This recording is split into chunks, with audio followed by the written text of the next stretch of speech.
UPSC master में आपका स्वागत है। मित्रों, इस वीडियो में हम चर्चा करेंगे भारतीय संविधान की प्रस्तावना के उन प्रश्नों पर जो विगत वर्षों में विभिन्न परीक्षाओं में पूछे जा चुके हैं।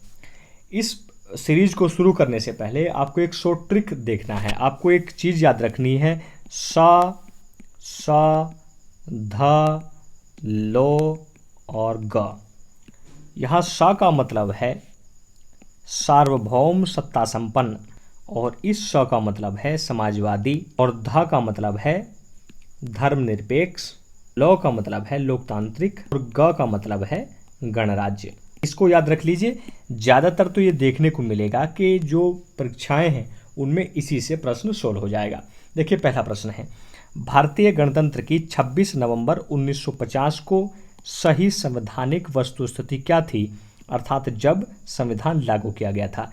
इस प्रश्न की डिमांड है कि यह भारत संघ का स्वरूप जानना चाहता है जब संविधान बनकर तैयार हुआ था 26 नवंबर 1950 को, और संविधान के कुछ हिस्से लागू भी कर दिए गए थे।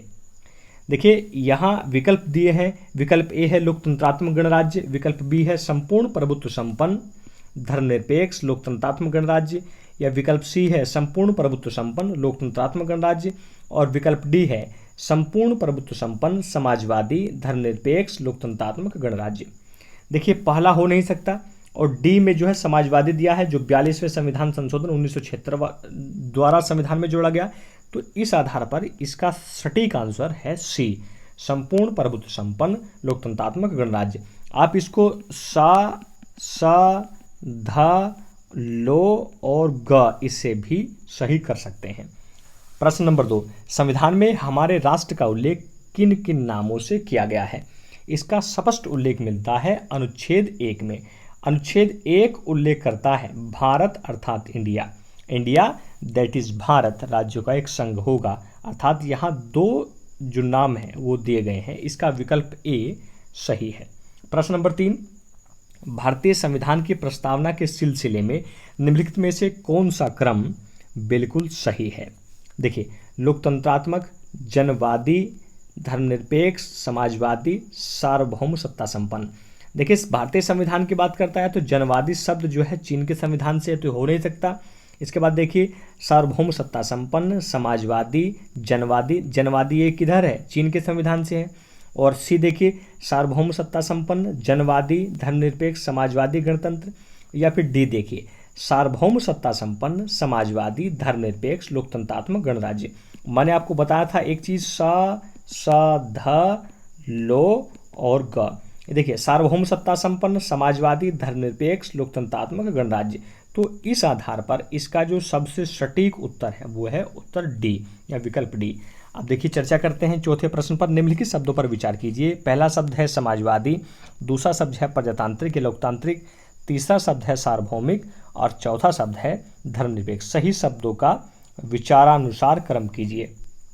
तो आपको एक ही चीज करनी है, सा, ध, लो, ग, मतलब सार्वभौम सत्ता संपन्न ये जो है ये सी पहले स्थान पर आएगा ये, और सा का मतलब समाजवादी ये ए, और सी और ए की बात करिए, सी और ए, तो इसका मतलब ये वाला जो ऑप्शन है विकल्प ए CADB इसका बिल्कुल ठीक आंसर है। अब प्रश्न 5 पर चर्चा करें। निम्नलिखित शब्दों में से कौन से शब्द 42वें संविधान संशोधन 1976 द्वारा संविधान की प्रस्तावना में जोड़े गए। समाजवाद, ग्राम स्वराज्य, पंथ निरपेक्षता, संपूर्ण प्रभुत्व संपन्न राज्य। तो इसमें देखिए, ग्राम स्वराज्य का तो कोई चर्चा ही नहीं था। समाजवाद, पंथ निरपेक्ष और अखंडता ये 3 शब्द संविधान में शामिल किए गए थे। तो पहला और तीसरा आप देख लीजिए, कूट में पहला और तीसरा जो विकल्प बी है ये इसका बिल्कुल सही उत्तर है। प्रश्न नंबर 6, निम्नलिखित में से कौन भारत को धर्मनिरपेक्ष राज्य वर्णित करता है। देखिए, भारत एक धर्मनिरपेक्ष राज्य वर्णित किया गया है संविधान की प्रस्तावना में, और इसी लक्ष्य को प्राप्त करने के लिए संविधान के विभिन्न प्रावधानों जैसे कि मौलिक अधिकार यहाँ प्रावधान भी किए गए। तो जो इसका सटीक उत्तर है वो है संविधान की प्रस्तावना। प्रश्न नंबर 7, निम्नलिखित शब्दों में से कौन सा शब्द 1975 में भारतीय संविधान की प्रस्तावना में शामिल हुआ। ये 1975 है, 1976 है, 42वें संविधान संशोधन 1976 द्वारा। देखिए, 1976 में शामिल किया गया था अखंडता और समाजवाद और धर्मनिरपेक्षता। तो जो विकल्प डी है ये बिल्कुल सही उत्तर है। प्रश्न नंबर 2, भारतीय संविधान की उद्देशिका में संशोधन किया गया था। 17वां संशोधन, 24वां संविधान संशोधन, 42वां संविधान संशोधन, 1976। तो बिल्कुल सही है। अब तक एकमात्र संशोधन 42वां संविधान संशोधन 1976 में ही संविधान के प्रस्तावना में 3 शब्दों को शामिल किया गया था। प्रश्न नंबर 10, 26 नवंबर 1949 को अंगीकृत भारतीय संविधान के प्रस्तावना में शब्द शामिल नहीं थे। देखिए, संविधान की प्रस्तावना में एकमात्र संशोधन 42वां संविधान संशोधन 1976 है, जिसमें जोड़े गए हैं समाजवादी, पंथनिरपेक्ष, अखंड। ये 3 शब्द जोड़े गए हैं, तो यही नहीं थे। तो 1, 2, 3 इस विकल्प का सबसे सही उत्तर जो है वो है विकल्प ए। प्रश्न नंबर 11, भारतीय संविधान के आमुख, आमुख मतलब प्रियम्बल का लक्ष्य उसके सभी नागरिकों के लिए निश्चित करना है। नंबर 1, सामाजिक तथा आर्थिक न्याय, 2, विचार अभिव्यक्ति की स्वतंत्रता, और 3, अवसर की समानता, और 4, व्यक्ति की प्रतिष्ठा। तो जो संविधान का आमुख है वो चहुमुखी विकास का लक्ष्य निर्धारित करता है, जिसमें सामाजिक आर्थिक न्याय, विचार अभिव्यक्ति की स्वतंत्रता, अवसर की समानता और व्यक्ति की प्रतिष्ठा सभी को शामिल किया गया है। तो इन कूटों में से जो सही उत्तर है वो है डी, सभी चारों। प्रश्न 12, भारत एक गणतंत्र है, इसका अर्थ क्या है? गणतंत्र का मतलब यह है कि जहाँ का जो सर्वोच्च पद है, जैसे भारत में है राष्ट्रपति और ब्रिटेन में है वहाँ का राजा। तो जो राष्ट्र का प्रधान है जब निर्वाचित हो, भले ही वो प्रत्यक्ष हो या अप्रत्यक्ष हो, इसके मायने नहीं है, जब वो प्रधान निर्वाचित होता है तो इसी स्थिति को कहा जाता है गणतंत्रात्मक अवस्था। तो इसमें से आप विकल्प को देख लीजिए। सभी मामले में अंतिम अधिकार जनता के पास है, नहीं, ये मायना ही नहीं है। भारत में संसदीय शासन नहीं है, ये भी सही उत्तर नहीं है। भारत में वंशानुगत शासन नहीं है, अर्थात यहाँ जो प्रधान है, राष्ट्र का प्रधान राष्ट्रपति, उसका जो है निर्वाचन होता है अप्रत्यक्ष पद्धति से। तो इसका जो सही विकल्प है वो है विकल्प सी। प्रश्न नंबर 13, भारत में लौकिक सार्वभौमिकता है क्योंकि संविधान की प्रस्तावना आरंभ होती है। देखिए, सबसे पहले आप जान लीजिए लौकिक सार्वभौमिकता क्या है। लौकिक सार्वभौमिकता का अर्थ है कि जनता सर्वशक्तिमान है और किसी बाह्य सत्ता के अधीन नहीं है। और दूसरा इसका अर्थ है कि सभी व्यक्तियों को उनके मानव अधिकार समान रूप से बिना किसी विभेद के उपलब्ध होने चाहिए। तो आप यहाँ विकल्प देख लीजिए कि ये जो है, क्योंकि संविधान की प्रस्तावना आरंभ किससे होती है? प्रजातांत्रिक भारत शब्दों से, विकल्प बी है जनता के जनतंत्र शब्द से, विकल्प सी है जनता के लोकतंत्र शब्द से, या विकल्प डी हम भारत के लोग से। तो हमारी जो प्रस्तावना है वो, या जो हमारा जो संविधान है वो शक्ति प्राप्त करता है जनता से, क्योंकि उसकी शुरुआत होती है हम भारत के लोग। अर्थात इस प्रश्न का जो सही उत्तर है वो है विकल्प डी, हम भारत के लोग शब्द से या शब्दों से। और प्रश्न नंबर 14, सभी व्यक्ति पूर्णतः और समान रूप से मानव हैं, समान हैं, उनको समान रूप से अधिकार प्राप्त हैं। तो यह सिद्धांत जाना जाता है किसके नाम से? अभी पीछे चर्चा की है, सार्वभौमिकता से। प्रश्न नंबर 15, संविधान की उद्देशिका के संबंध में निम्नलिखित कथनों पर विचार कीजिए और दिए गए कूट की सहायता से बताइए कि उनमें से क्या सही है। देखिए, पहला जो है वो दिया है पंडित नेहरू द्वारा ऑब्जेक्टिव प्रस्ताव अंतर्गोत्वा उद्देशिका बना, बिल्कुल सही है। इसकी प्रकृति न्याय योग्य है, नहीं, न्याय योग्य नहीं है, एडजस्टेबल नहीं है, इसे कोर्ट में हम नहीं ले जा सकते। इसका संशोधन नहीं किया जा सकता, ये भी बिल्कुल गलत है, क्योंकि 42वें संविधान संशोधन द्वारा इसमें 3 शब्दों को शामिल किया गया है। संविधान के विशिष्ट प्रावधानों को यह रद्द नहीं कर सकता, ये भी बिल्कुल सही है। तो 1, 2, 4 ये जो भी है विकल्प में सही होंगे। आपके विकल्प में विकल्प ए जो है वो 1, 2, 4 है। प्रश्न नंबर 16, भारत के संदर्भ में निम्नलिखित में से कौन धर्मनिरपेक्ष शब्द का सही भाव व्यक्त करता है? देखिए, धर्मनिरपेक्षता 2 प्रकार की होती है, सकारात्मक धर्मनिरपेक्षता और नकारात्मक धर्मनिरपेक्षता। सकारात्मक धर्मनिरपेक्षता से तात्पर्य है कि जब राज्य सभी धर्मों को समान रूप से स्वीकार करे या सभी धर्मों का आदर करे। और नकारात्मक धर्मनिरपेक्षता जो है वो बताती है कि जब राज्य का कोई धर्म ना हो। भारतीय संविधान में सकारात्मक धर्मनिरपेक्षता को शामिल किया गया है, अर्थात भारत सभी धर्मों का आदर करता है। परंतु यूपीपीसीएस में प्रश्न पूछा गया है तो वहाँ इसका जो सही उत्तर आयोग ने शामिल किया वो है भारत में राज्य का कोई धर्म नहीं है, अर्थात विकल्प डी। प्रश्न नंबर 17, निम्नलिखित में से कौन सा शब्द भारत के संविधान की उद्देशिका में नहीं है? विकल्प ए समाजवादी, विकल्प बी पंथनिरपेक्ष, विकल्प सी प्रभुत्व संपन्न या विकल्प डी लोक कल्याण। तो जो शब्द शामिल नहीं है वो है विकल्प डी लोक कल्याण। प्रश्न नंबर 18, भारतीय संविधान की प्रस्तावना में निम्नलिखित में से किस स्वतंत्रता का वर्णन नहीं है?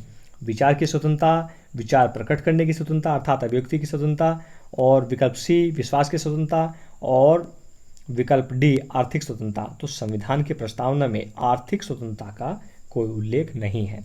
प्रश्न नंबर 19, निम्नलिखित में से कौन भारतीय संविधान की प्रस्तावना में उल्लेखित नहीं है? तो सामाजिक न्याय, राजनीतिक न्याय, आर्थिक न्याय या धार्मिक न्याय। इसका सही विकल्प है धार्मिक न्याय, अर्थात धार्मिक न्याय का संविधान की प्रस्तावना में कोई उल्लेख नहीं किया गया है। प्रश्न 20, संविधान की प्रस्तावना के बारे में कौन सा कथन सही है? विकल्प है ए समाजवादी, धर्मनिरपेक्ष शब्द 1950 में संविधान के लागू अंग नहीं थे, बिल्कुल सही है। उक्त शब्द 1977 में संविधान द्वारा जोड़े गए, बिल्कुल गलत है। 1976 में जोड़े गए थे। उक्त शब्द 1985 में जोड़े गए थे, बिल्कुल गलत है। उक्त शब्द संविधान की प्रस्तावना के अंग नहीं है, नहीं अंग है। तो बिल्कुल सही जो इसका उत्तर है वो है ए समाजवादी, धर्मनिरपेक्ष शब्द 1950 में लागू संविधान के अंग नहीं थे। प्रश्न 21, भारतीय संविधान का कौन सा भाग संविधान की आत्मा कहलाता है? देखिए, संविधान की आत्मा, ज़्यादातर जो संविधान निर्मात्री सभा में सदस्य थे उन्होंने कहा है संविधान की प्रस्तावना को, परंतु जो डॉक्टर भीमराव अंबेडकर हैं उन्होंने अनुच्छेद 32 जो संवैधानिक उपचारों का अधिकार है उसे ही संविधान की आत्मा और संविधान का हृदय कहा है। तो इस प्रश्न का जो सही उत्तर है वो है उद्देशिका। यदि भीमराव अंबेडकर के संदर्भ में प्रश्न पूछा जाए तो वहां बिल्कुल स्पष्ट रूप से यह पूछा जाता है कि डॉक्टर भीमराव अंबेडकर के अनुसार संविधान की आत्मा क्या है। नेक्स्ट, प्रश्न नंबर 22, निम्नलिखित में से किसने भारतीय संविधान की प्रस्तावना को हमारे संप्रभु प्रजातांत्रिक गणराज्य की जन्म कुंडली कहा? इसका विकल्प है के.एम. मुंशी, जो एकमात्र कांग्रेसी थे ड्राफ्टिंग कमेटी में। प्रश्न नंबर 23, संविधान को एक पवित्र दस्तावेज किसने कहा? तो ये कहा है डॉक्टर भीमराव अंबेडकर ने।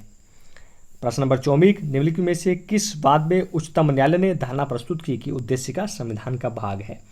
तो आप देख सकते हैं इसमें केशवानंद भारती बनाम केरल राज्य और मुंबई बनाम यूनियन ऑफ इंडिया 1994 का जो मामला था, इसमें सर्वोच्च न्यायालय ने उद्देशिका को संविधान का भाग स्वीकार किया था। तो इसका जो विकल्प है वो है विकल्प सी, मुंबई बनाम यूनियन ऑफ इंडिया। प्रश्न नंबर 25, निम्नलिखित विवादों में से किसमें सर्वोच्च न्यायालय ने प्रस्तावना को भारतीय संविधान की मौलिक संरचना का भाग स्वीकार किया?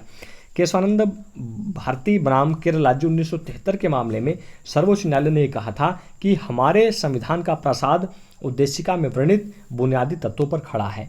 यदि इनमें से किसी भी तत्व को हटा दिया जाए तो सारा ढांचा ढह जाएगा, अर्थात संविधान वह नहीं रह जाएगा, अर्थात अपनी पहचान ही खो देगा। अर्थात इसी प्रस्तावना को जो है इस मामले में कहा था कि यह जो संविधान का मूल ढांचा है उसका भाग है। तो इसका विकल्प डी, केशवानंद भारती बनाम केरल राज्य 1973। प्रश्न नंबर 26, भारत के संविधान के उद्देश्यों में से एक के रूप में आर्थिक न्याय का उपबंध किसमें किया गया है? उद्देशिका मूल अधिकार, उद्देशिका राज्य के नीति तत्व, ऑप्शन सी है मूल अधिकार राज्य के नीति तत्व, या ऑप्शन डी है इनमें से कोई नहीं। देखिए, आर्थिक न्याय की बात करता है प्रस्तावना में भी, और उन्हीं जो है मूल्यों को आत्मसाक्षात करने के लिए राज्य के नीति निश्चित तत्वों में भी प्रावधान किए गए हैं। तो इसका विकल्प बी बिल्कुल ठीक है, उद्देशिका और राज्य के नीति निर्देशक तत्व। प्रश्न नंबर 27, भारतीय संविधान की प्रस्तावना में जिन आदर्शों व उद्देश्यों की रूपरेखा दी गई है उनकी व्याख्या की गई है। आपके विकल्प हैं ए मौलिक अधिकारों के अध्याय में, विकल्प बी राज्य के नीति निर्देशक तत्वों में, या ऑप्शन सी मूल अधिकारों, राज्य के नीति निर्देशक सिद्धांतों व मौलिक कर्तव्यों में, या ऑप्शन डी संविधान के पाठ में कहीं भी नहीं। तो जो संविधान की प्रस्तावना है उसमें संविधान के कुछ आदर्श हैं, कुछ उद्देश्य हैं, उनको अंगीकार करने के लिए कुछ प्रावधान मूल अधिकारों में भी है, कुछ नीति तत्वों में भी है, और कुछ का उल्लेख जो है मौलिक कर्तव्यों में भी किया गया है, जिनको आगे हम चर्चा करेंगे। प्रश्न नंबर 28, निम्न में से कौन एक भारतीय संविधान के उद्देश्यों को प्रतिबिंबित करता है? तो उद्देश्य को प्रतिबिंबित करता है संविधान की प्रस्तावना। ये कहा जा सकता है कि प्रस्तावना आत्मा है और इसी आत्मा पर बना है इसका शरीर। प्रश्न नंबर 29, संविधान में दिया गया आमुख अर्थात प्रियम्बल न्यायालय में लागू नहीं होता, शासन करने के उद्देश्य को उल्लेखित करता है, संविधान में कानूनी अर्थ निर्णय में सहायता करता है। इसमें से सही उत्तर का आपको चयन करना है। कूट है, 1 है, ए 2, बी है 2 व 3, ऑप्शन सी है 1 2 3 और ऑप्शन डी है 2 3 4। देखिए न्यायालय में लागू नहीं होता, बिल्कुल सही है। शासन करने के उद्देश्य को स्पष्ट करता है, ये भी बिल्कुल सही है। संविधान के कानूनी अर्थ निर्णय में सहायता करता है, ये भी बिल्कुल सही है। तो 1 2 3 इसका जो विकल्प सी है ये बिल्कुल सही है। मुझे आशा है कि आपके सारे प्रश्न समझ में आ गए होंगे। फिर भी यदि आपका कोई डाउट है तो आप कमेंट सेक्शन में जरूर लिखिए। Thanks for watching. जय हिंद, जय भारत, महाशक्ति भारत।